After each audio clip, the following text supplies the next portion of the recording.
fascinating. On the line, a story of class solidarity and two women's epic fight to build a union. Daisy Pitkin is with us. DAISYPITKIN is her Twitter handle, or work at Workers United. Daisy, welcome to the program. And DaisyPitkin.net is your website. Welcome to the program. Great book. I'm very impressed with it. Tell me about this Starbucks campaign. How did it? Starbucks has been fighting unionization forever.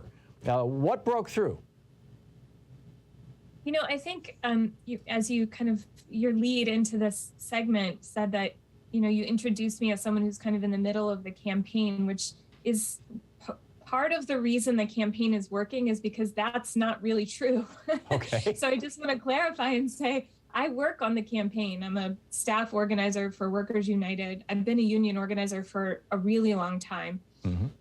And I feel really honored to be able to support the campaign that's happening right now. And what's really in the middle of the campaign is that workers at Starbucks who call themselves partners, right? Because the company calls them partners, and they've kind of taken ownership of that term, saying, you want us to be partners, we're going to be full partners. We want to see you at the negotiating table, right? Right. But the middle of the campaign are these partners organizing themselves, and through the process of organizing their stores, they learn the skills that they need to organize, and then they teach other partners in stores adjacent to theirs or near theirs or on the other side of the city or even in other cities how to organize their stores. So it's Starbucks workers organizing themselves and each other. And that is what is really at the root of this kind of groundswell of momentum that we're seeing on the campaign. That's really incredible and inspiring. Yeah, and well, you have been on that, not necessarily in the middle of the Starbucks one, but in the middle of the movement and or part of the movement. I'm grateful for your perspective. For many years, unionization was a goal throughout the last half of the 18th century, or the 1800s. It became a reality in the 1930s. I think it was 1935, the Wagner Act, the National Labor Relations Act was passed, and which legalized unions. Prior to that, employers would routinely sic police on union organizers and kill people. The Ludlow Massacre and other things like that. And then we had this period of time from the 1930s up until the 1980s when, everybody wanted to be in a union. My dad was in the machinist union. He worked in a tool and die shop.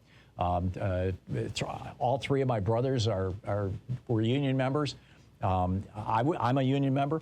And then, with Reagan, the Republican Party and Ronald Reagan succeeded, and mostly kind of using like the corruption of a couple of union guys like, Jimmy Hoffa, succeeded in planting this myth of the union boss who's just like, it's corrupt and he's taking your money and he's going to take a piece of your paycheck.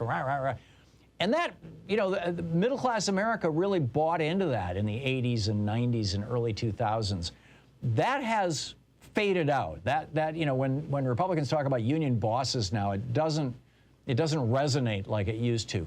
Can you speak to how that might be a generational issue, or is that a function of the economy issue, or is that, hey, we tried this for 40 years, Reaganomics, and realized now that it was stupid, or what has brought about this change in your opinion, in your experience?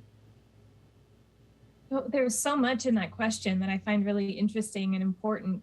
Part of it that you described, this kind of bell curve of union density that started really before, I would say, the NLRA was passed in 1935.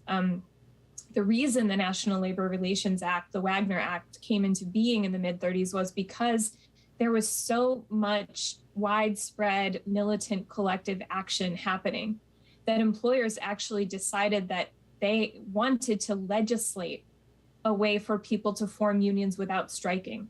Because there were so many strikes happening nationally, the National Labor Relations Act went into effect to actually quell labor activity. And that's what it did. But it also created a conduit through which workers could easily join unions. And they did in droves, right? And union density sort of skyrocketed and then leveled off and started declining.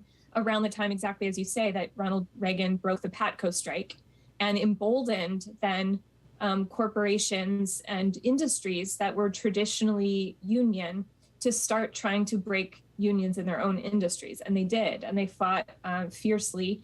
And through their fights against the unions that represented workers in industries that were traditionally union, they started carving out loopholes in labor law.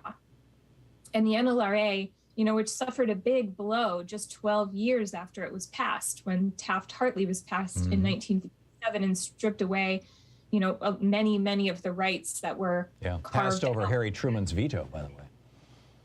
But then, starting in the 1970s, when employers started viciously attacking unions and trying to break their backs, the NLRA, what was left of it, sort of died a death by 1,000 cuts. And what we have now is a labor law that is very broken and loopholed. And what we also have is a massive industry of union avoidance, right? Like a multi-million-dollar industry full of firms like Littler Mendelson, which Starbucks has just hired, where they pay lawyers about $500 an hour to try to drive the company through these wide open loopholes in labor law.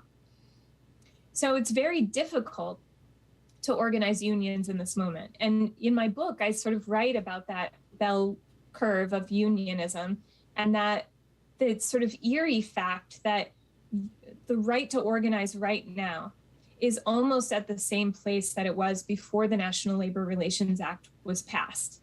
And that what it's going to take to force companies to come to the table and negotiate with workers is mass collective action, which is what it took before the NLRA was passed in the first place. And then you asked at the end of your question, sort of, what has changed? I think, one, people are realizing that that's true, that we have to take collective action together. There's no way at this point to sort of legislate an answer to the issues that working people are facing, that they have to get together and fight for themselves. And we're at a point where a lot of people are realizing that, not just in sort of the service sector, but in higher ed. There are miners who've been on the longest strike in Alabama history right now. Meat packing workers, Amazon distribution center workers, right? Sector after sector, region after region in the country, workers are coming together in a way that they haven't in a very long time. I think it started really, this like momentum started with the red state teacher strikes that predated the pandemic, but then the pandemic and the Great Resignation have brought into sharp focus some of the forces at play that are really working against young people and working people, number one. And then number two, the Great Resignation gives workers sort of inherently a little bit more power. And we're seeing kind of all of those forces come into play right now in this explosive moment. And a fine thing it is. Daisy Pitkin is the author. The book is On the Line, a story of class solidarity and two women's epic fight to build a union. DaisyPitkin.net is the website. You can tweet Daisy at Daisy Pitkin. Daisy, thanks so much for dropping by today.